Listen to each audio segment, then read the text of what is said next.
창세기 1장 26절에서 28절까지의 말씀으로 하나님의 형상, 우리의 자기 이해라고 하는 제목을 가지고 함께 말씀을 나누도록 하겠습니다. 창세기 1장 26절에 같이 읽어볼까요? 1장 26절 시작. 하나님이 이르시되 우리의 형상을 따라 우리의 모양대로 우리가 사람을 만들고 그들로 바다의 물고기와 하늘의 새와 가축과 온 땅과 땅에 기는 모든 것을 다스리게 하자. 그리고는 하나님이 자기 형상 곧 하나님의 형상대로 사람을 창조하시되 남자와 여자를 창조하셨다, 이렇게 되어져 있습니다. 하나님께서 사람을 만드셨는데 하나님의 형상을 따라 하나님의 모양대로 사람을 만들었다, 그렇게 얘기하고 있어요. 사람을 제외한 다른 생물체들, 동물들은 각기 그 종류대로 만들어졌다라고 되어져 있죠. 그죠? 각기 그 종류대로 만들었다. 그런데 사람에 대하여서는 그 종류대로 만들었다라고 얘기하지 않고, 그러니까 무슨 뭐 백인, 흑인, 황인, 한국인, 뭐 유럽인, 뭐 이런 식으로 종류대로 만들었다, 이런 식으로 얘기하지 않고 하나님의 형상을 따라 만들었다, 그렇게 이야기하고 있습니다.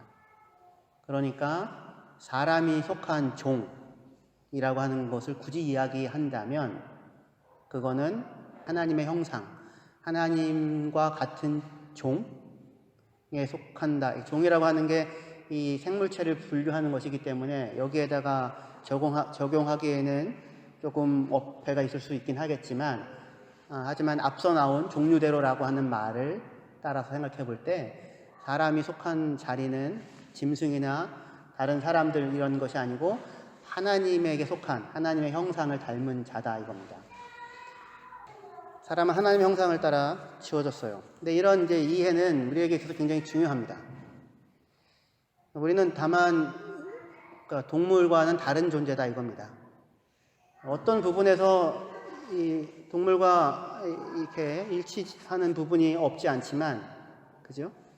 하지만 우리는 동물과 비교되어지는 것이 아니라 하나님의 형상으로 하나님의 모양을 따라 지어진 자들이라고 하는 것이 중요합니다. 그래서 살아남으면 다가 아니고요, 살아있으면 다가 아니고 생존이 전부가 아닌 겁니다. 배부르게 잘 먹으면 전부가 아닌 거고요. 사람 안에만 있는 독특한 욕구들이 있죠. 그것이 채워지지 아니하면 다른 아무 많은 것이 있어도 공허한 그런 것이 있잖아요. 그죠? 물론 배도 불러야 되겠지만, 그래서 사람에게 있어서 생존이 전부가 아니고 사람을 가장 사람답게 만드는 부분은 사랑이라고 하는 걸 겁니다. 살면서 사랑을 받고 사랑을 하고 사랑을 아는 자, 사랑을 하는 자, 사랑을 할 수 있는 자라고 살아가는 것이야말로 인생의 가장 중요한 일일 것입니다. 양희은 노래 중에 사랑이 끝나고 나면 이 세상도 끝나고 날 위해 빛나던 모든 것도 그 빛을 잃어버린다, 이런 가사가 있죠. 제가 안 불러도 되겠죠? 사랑이 끝나고 나면 이 세상도 끝나고 날 위해 빛나던 모든 것도 그 빛을 잃어버려. 사랑하다가 헤어져 본 적이 있는 사람들이라면 다 알 겁니다. 사랑이라고 하는 것이 외부 조건과 환경보다 훨씬 근원적으로 사람 안에 사람의 삶의 가치를 만들어내는 것이라고 할 수 있을 것입니다. 성경에서 하나님을 소개할 때 한 단어로 소개하는 것이 하나님은 사랑이다, 그렇게 얘기를 하는 거잖아요. 그러니까 하나님의 형상으로 지음받았다라고 할 때 가장 중요한 부분은 그 사랑이라고 하는 걸 거예요. 근데 이제 오늘은 이 사랑이라고 하는 부분은 마지막에 잠깐 얘기할 거고요. 오늘 우리가 말씀을 통하여 확인하고 싶은 내용은 뭐냐면, 우리가 하나님의 형상으로 지음받은 존귀한 자다라고 하는 이해입니다. 내가 누구인가? 라고 할 때 당신은 누구십니까? 물으면 당신은 누구십니까? 나는 홍성의 그 이름 씩씩하구나, 뭐 어여쁘구나, 이렇게 하는데, 이름만 얘기한다고 해서 그 내가 누구냐가 확인되는 건 아니잖아요. 그때 나는 누구인가라고 할 때 그 나에 대해서 어떻게 이해하는가라고 하는 게 굉장히 중요하겠죠. 스스로 자기 자신을 어떻게 이해하는가. 근데 성경에서 보여주는 인간에 대한 이해, 선언은 뭐냐면, 사람은 하나님의 형상을 따라 지어졌다. 그리고 결국 궁극적인 목표로도 하나님의 영광에 참여하는 자다. 이것이 기독교 인간 이해의 가장 중요한 바탕이에요. 하나님의 형상으로 지어졌다는 얘기는 그 급이 그 수준이 고급하다 이겁니다. 고급하다. 귀하다. 엄청나다. 영광스럽다. 하찮지 않다. 귀하고 귀하다. 그죠? 물론 기독교 인간 이해에 있어서 인간에 대한 또 다른 이해가 있습니다. 그건 뭐냐면 인간은 죄인이다라는 이해입니다. 교회에서 우리는 인간이 죄인이라는 이야기를 많이 듣습니다. 그죠? 너무나도 많이 듣죠. 근데 우리가 하나님의 형상으로 지어진 존귀한 자다라고 하는 이야기는 상대적으로 좀 덜 듣는 것 같아요. 그러다가 보니까 우리의 그 이해가 나는 죄인이야 라고 하는 쪽에 훨씬 더 많이 있어서 그렇지 뭐 내가 뭐 그렇지 뭐 별 수 없지 이런 식으로 자기를 이해하고 자기의 모습을 정당화하는 그런 잘못된 모습을 보이는 경우가 많은데, 하지만 성경에서 선언하는 가장 최초의 인간에 대한 가장 근원적인 그 기초는 뭐냐면, 이해는 뭐냐면 사람은 하나님의 형상이다 라고 하는 것입니다. 이 사실을 마음에 깊숙하게 간직하셨으면 좋겠습니다. 만약에 여러분의 자녀가 여러분들에게 와가지고 나는 죄인이야 라고 하는 것만을 내세운다면 그럼 부모 입장에서는 고통스러운 것일 거예요. 자녀가 자기 자신에 대해서, 자기의 가치에 대해서 알지 못한다면. 그죠? 근데 사람은 스스로 하나님을 떠나서 하나님을 외면하고 하나님을 지워버리고 하나님을 하나님으로 인정하지 않고 감사하지도 않고 경배하지도 않고 있다 보니까 누구를 잃어버렸냐면 하나님을 잃어버렸어요. 그러니까 자기의 신적인 기원을 잃어버린 거죠. 그럼 뭐만 남냐면 그냥 만나고 있는 이 모습들만 남고 욕망과 의지와 이성과 이 경쟁과 이런 이 땅에 있는 모습들만이 남겨져 있게 되었습니다. 그리고 능력이 있느냐 없느냐에 따라서 그 사람이 가치가 있느냐 없느냐가 좌우되어지는, 예쁘냐 예쁘지 않느냐에 따라서 좌우되어지는, 힘이 있느냐 없느냐에 따라 좌우되어지는, 그리고 그게 자기에 대한 평가라고 그렇게 이야기하는 세상 속에서 살고 있는 거죠. 근데 창세기 1장은 우리에게 아니라고, 하나님께서는 사람을 자기 형상으로 지으셨다고 그렇게 말씀합니다. 사람이 처음부터 죄인으로 지어진 게 아니라는 거예요.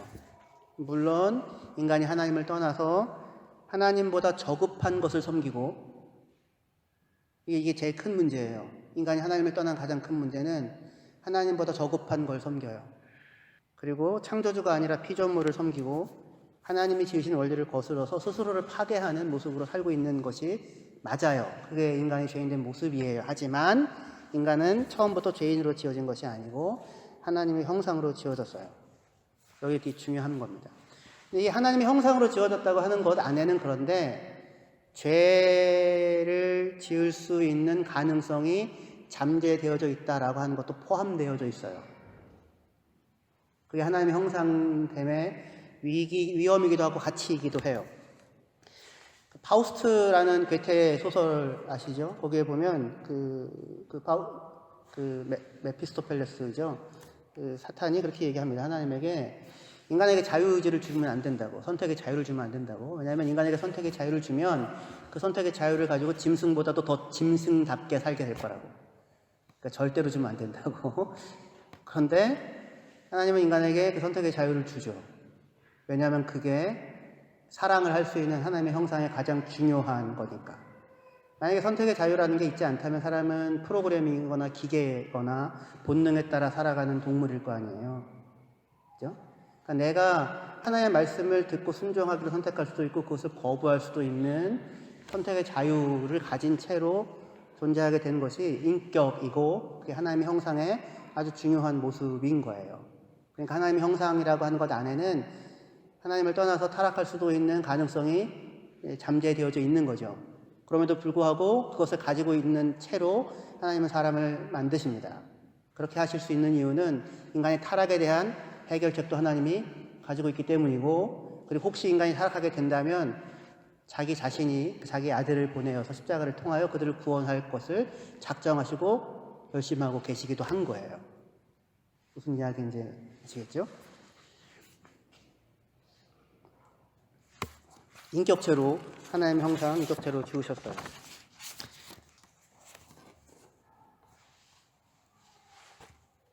그런데 그 하나님의 형상으로 존귀하게 지어진 인격체가 사실은 마땅히 있어야 할 자리를 떠나게 되었고, 그 결과로 하나님의 형상에 갖고 있는 영광의 모습을 상당 부분, 그러니까 심각하게 상실하게 되었어요.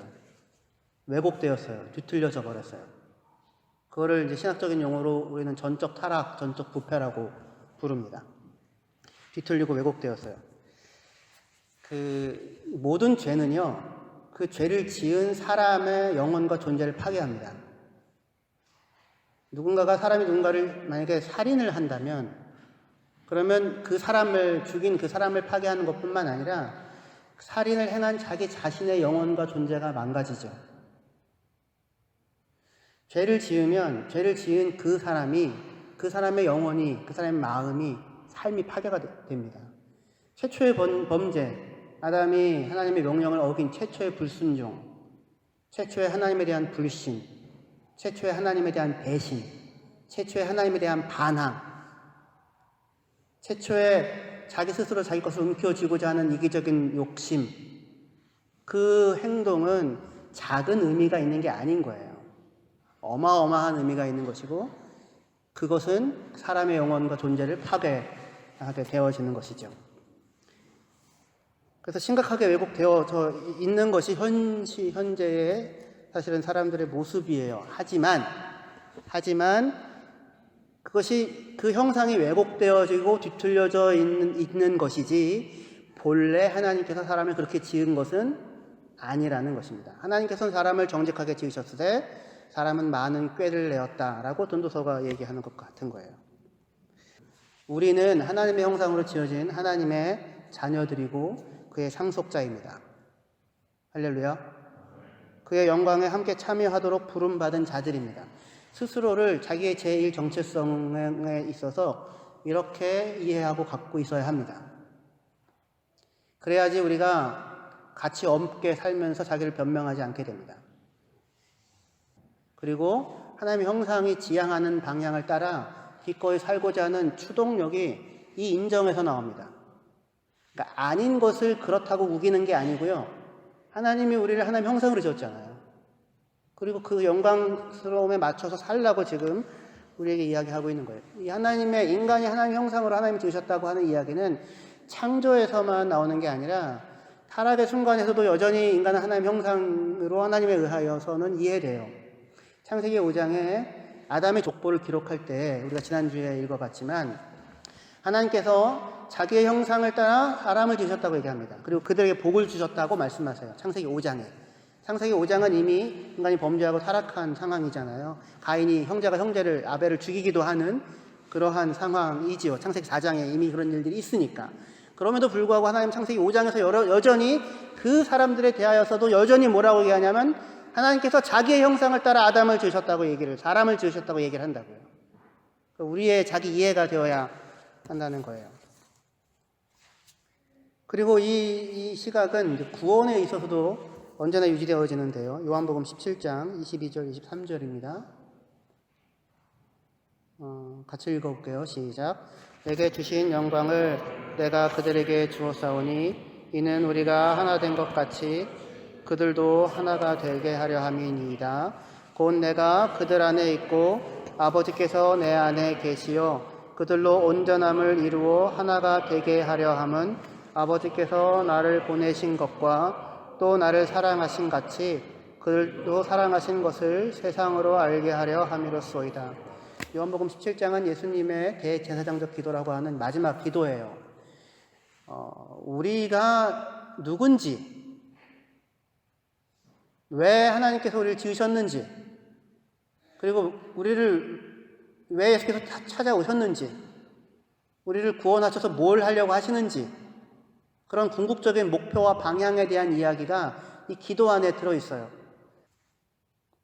사람은 본래 하나님의 형상으로 지어졌는데 스스로의 선택의 결과로 타락하여 영광을 잃고 왜곡된 모습으로 살고 있는데, 하지만 하나님은 하나님의 형상 그 자체인 자기 아들 예수를 보내셔서 예수 안에서 하나님의 형상, 참된 형상을 알아본 사람들, 그들을 예수와 연합하게 함으로 하나님의 영광에 참여하게 하는 일을 하고 있다라고 하는 것입니다. 이것이 지금 우리들, 성도된 우리의 현주소이고, 그리고 우리들의 자기 이해가 되어져야 하는 거예요.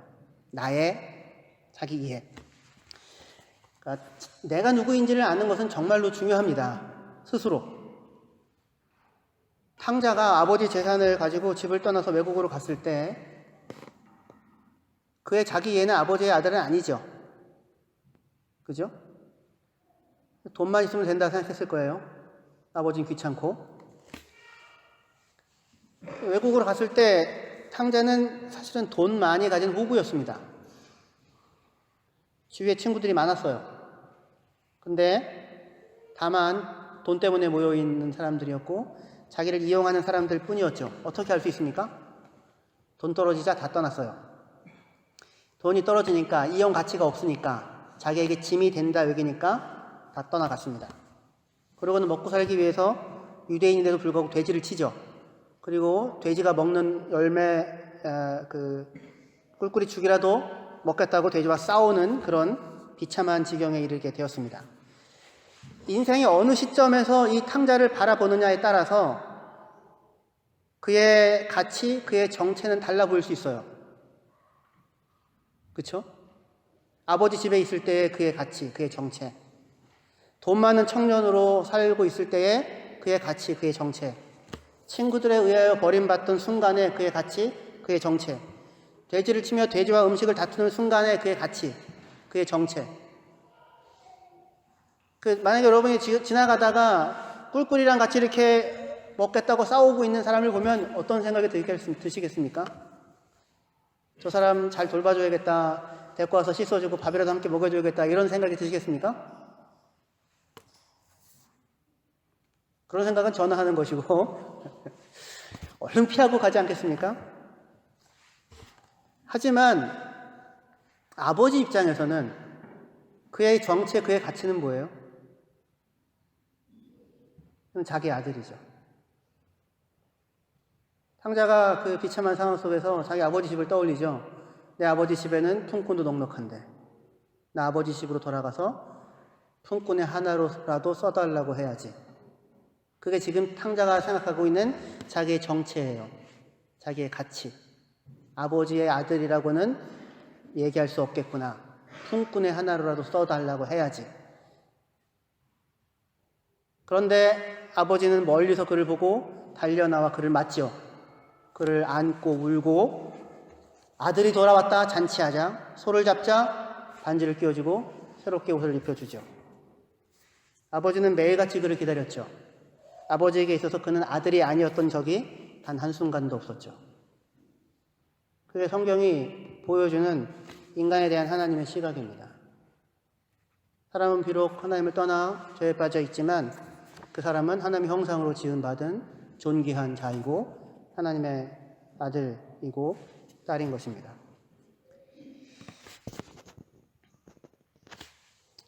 이게 저와 여러분들의 자기 고백과 자기 이해가 되었으면 좋겠습니다. 근데 왜 이게 잘 안 되냐면 하나님의 아들이고 하나님의 자녀인데 아들답게 자녀답게 잘 못 살고 있는 것 같다라는 생각이 드니까 그냥 난 죄인 할래 이렇게 돌아가 버리는 거인 거예요.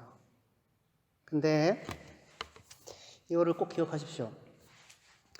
인간은 최초의 범죄 이후에 축복으로 주어졌던 의지의 선택의 자유가 사실은 박탈당합니다. 물론 우리는 오늘 교회를 갈까 말까 선택할 수도 있고 오늘 넥타이의 색깔을 뭐를 맬까를 선택할 수도 물론 있어요. 제한된 조건과 환경 내에서. 하지만 여러분들이 정말로 옳다고 여기는 것을 마침내 반드시 선택하고 사람이 이건 정말로 하지 말아야 한다, 악하다라고 생각하는 것을 마지막까지 거부하는 그 자유가 과연 사람에게 있다고 얘기할 수 있는가? 이렇게 물을 수 있을 거예요. 타락한 인간에게. 타락한 이후의 인간의 의지를 우리 개혁주의 쪽에서는 자유의지라고 부르지 않고요. 노예의지라고 부릅니다. 칼빈도 그렇게 불렀고요. 루터도 그렇게 불렀고요. 오거스틴도 그런 의미로 사용했습니다. 노예 의지란 말은 뭐냐면 속박된 상태에 의지가 놓여져 있다는 거예요. 자기 의지의 주인이 자기가 아니라는 얘기입니다. 그래서 루터와 칼빈은 똑같은 그림을 사용하는데요. 타락한 인간의 의지는 말과 같다는 거예요. 말 위에 누가 타고 있느냐에 따라서 이쪽으로 갈 수도 있고 저쪽으로 갈 수도 있는데, 그렇지 않겠습니까? 성령이 타고 하나님이 타고 있으면 성령과 하나님께서 사랑으로, 온유로, 겸손으로, 진리로 그 말을 인도해 가서 영광스러운 자리에 이르게 할 수 있는 반면에, 그 말 위에 사탄이 타고 있다면, 죄가 타고 있다면 무도하고 폭력적이고 무법하게 그를 몰아서 파멸의 길로 내몬다라는 겁니다.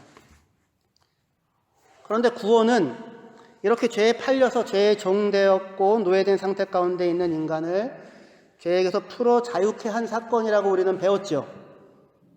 그죠? 그러니까 그 말 위에 사탄이, 죄가 타고 있다면 이제는 사탄과 죄를 치워버리고 그 위에 누가 탄 겁니까? 성령이 타시고 하나님이 타셨다라는 얘기인 거예요. 다시요. 여기 중요한 얘기예요. 네, 중요한 얘기입니다. 내가 누구인지, 우리가 성도가 누구인지 확인해야 되는 얘기니까요. 우리가 하나님의 형상이다라고 하는 것은 접수되셨죠? 그렇게 지어졌다. 여전히 타락 이후에도 동일하고 구원은 그걸 목표로 하며 완성을 목표로 한다 이겁니다. 그런데 타락한 인간은 사실은 의지의 자유가 박탈당한 상태에 있다는 거예요. 그것이 죄인의 가장 비참한 모습입니다. 내가 원하는 바 선은 행하지 아니하고 원치 아니하는 바 악은 행하는도다, 이렇게 얘기하는 거죠. 세네카라는 유명한 로마의 그 사람은 나는 선이 무엇인지를 안다. 나는 선을 인식한다. 그리고는 악을 행한다. 그렇게 이야기를 하고 있어요. 타락한 인간의 상태가 노예 의지가 자유롭지 않고 노예의 상태에 있다는 겁니다. 그런데 구원은 뭐냐면 바로 그 자유롭지 않은 노예된, 죄에 종된 상태에서의 해방이잖아요. 거기서 자유케 했다는 거잖아요. 그러니까 비로소 뭐가 가능해진 거냐면 자유가 가능해지는 거라고요. 그러니까 그 이전에는 그 이전에는 죄를 향한 자유가 가능했어요. 죄를 위하여 자유롭게 죄를 질 수 있는 것이 가능했어요. 그러나 무엇은 불가능했냐면 선을 행하고 의를 향하여 열매 맺는 하나님 앞에 하나님을 찾고 의와 경건으로 사는 것은 불가능했어요. 그런데 구원은 뭐냐면 이제 그 죄의 속박의 끈을 끊어버리고 하나님 앞에 나와 하나님을 알고 하나님의 영광을 알고 하나님의 영광을 보고 즐거워하고 그리고 그것을 향하여 나아갈 수 있는, 한 걸음 옮길 수 있는 자유가 허락된 거라고요. 그러니까 자유라고 하는 것은, 그러니까 이제 넌 자유다, 해방이다, 네가 하고 싶은 대로 다 하라 라고 하는 게 자유가 아니라, 그런 자유는 그렇게 주면 난장판이 되는 거죠. 자유라고 하는 게. 근데 진정한 자유라는 건 뭐냐면 마땅하다, 옳다, 이렇게 해야 마땅하다라고 생각하는 것을 행할 수 있는 힘이 자유죠. 그 자유가 인간에게 있었냐고요. 그게 없었다는 겁니다. 타락한 인간이 하나님을 떠나서. 그런데 구원은 뭐냐면 성령으로 말미암아 그 죄에 종된 상태의 질고를 끊어버리고 더 이상 죄가 주인이 아니고 하나님이 지배하고 은혜가 통치하고 성령이 인도하고 성령이 돌보며 성령이 도우시는 상황 가운데로 인간이 놓여졌다라고 하는 거예요. 드디어 자유가 가능해진 겁니다. 의를 향하여 열매 맺는 길을 선택하며 나아갈 수 있는 자유가 가능해졌다고 하는 것이 성도에 대한 성경의 선언이고 진단이에요. 그러니까 우리도 그게 나의 이해여야 하는 겁니다. 무슨 이야기인지 아시겠죠? 나는 여전히 죄에 매여서 한 발짝도 나갈 수 없는 죄의 종이다라고 스스로 인식하고 있게 되면, 그러면 사람은 그것으로 뭘 만들어내겠어요? 여전히 그 자리에 있는 자기를 변명하는 것에 불과하겠죠. 하나님을 원망하겠죠. 근데 그렇지 않다라는 겁니다. 성경이 하는 얘기가. 너희가 자유를 위하여 부름을 받았다. 그리스도께서 우리를 자유케 하셨으니 굳게 서서 다시는 종의 멍에를 매지 말라. 히브리서 12장 1절 2절이요. 앞에 봅시다. 같이 읽겠습니다. 히브리서 12장 1절 2절 같이 읽을게요. 시작. 이러므로 우리에게 구름같이 둘러싼 허다한 증인들이 있으니 모든 무거운 것과 얽매이기 쉬운 죄를 벗어버리고 인내로서 우리 앞에 당한 경주를 하며 믿음의 주요 또 온전케 하시는 이인 예수를 바라보자. 그는 그 앞에 있는 기쁨을 위하여 십자가를 참으사 부끄러움을 개의치 아니하시더니 하나님 보좌 우편에 앉으셨느니라. 예수님은 하나님의 형상 자체죠. 예수님의 삶이 뭘 보여준 거예요? 하나님의 형상을 가진 자는 이렇게 살아를 보여준 거예요. 그죠? 지금 히브리서에서 얘기하는 게 뭐냐면 구름같이 둘러싼 허다한 증인들이 믿음의 같은 길을 걸어갔던 사람들이 있어요. 같은 싸움을 싸웠던 사람들이 있어요. 같은 자리에서 넘어지기도 했고 같은 자리에서 실패하기도 했고 상처나기도 했고 아파했던 그런 사람들. 하지만 다시 일어나서 앞으로 달려나갔었던 경주했던 사람들이 있어요. 무수한 증인들이 있어요. 우리에게 뭘 요구하냐면 무거운 것과 얽매이기 쉬운 죄를 벗어버리라 라고 얘기합니다.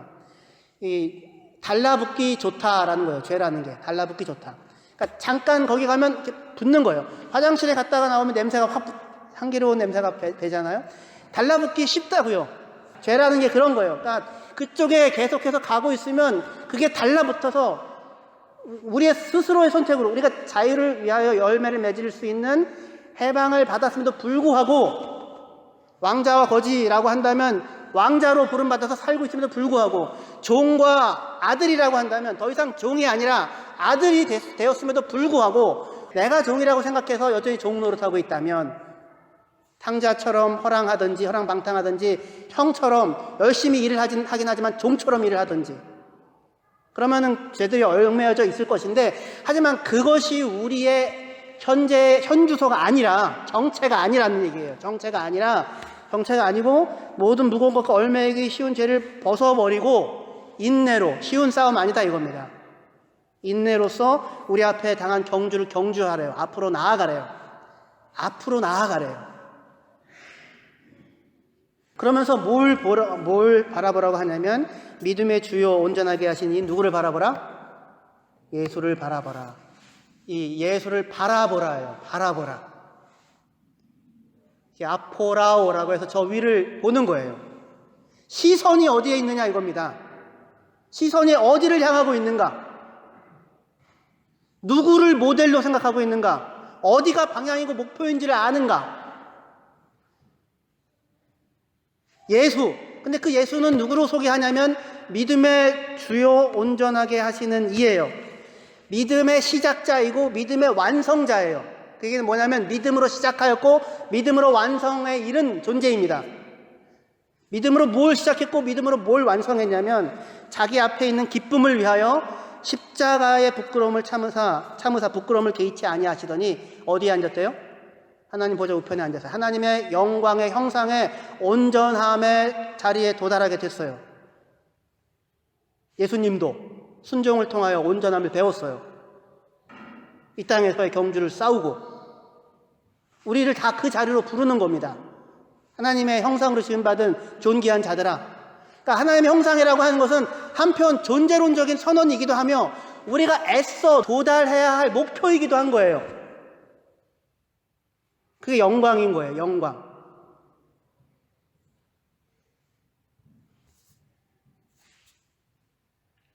우리는 죄에게서 해방되었고요. 더 이상 죄가 우리 주인이 아니고요.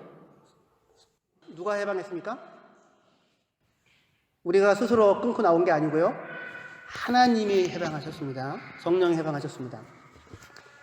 성령이 우리 안에 오셔서 우리 위에 우리 인생 가운데 거주하시고 내주하셔서 우리 함께 살아가면서 우리에게 영생의 새로움을 길로 우리를 인도해 가시는 거예요.